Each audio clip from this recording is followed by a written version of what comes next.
Solid talaga ng pares kapag may kasamang taba ng baka at bone marrow. Tapos mas gusto ko sa pares yung kanto style lang, hindi yung matamis. Yung hindi rin sobrang lapot tapos hindi rin sobrang labnaw.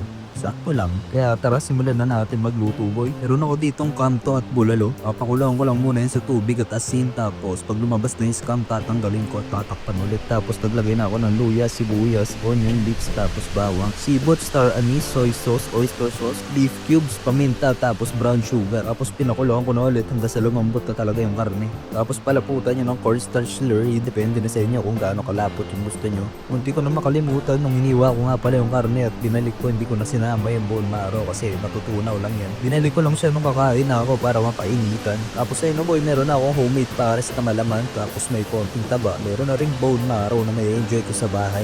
O siya, paano? Sana nag-enjoy kayo sa video na to at sana magawa nyo rin.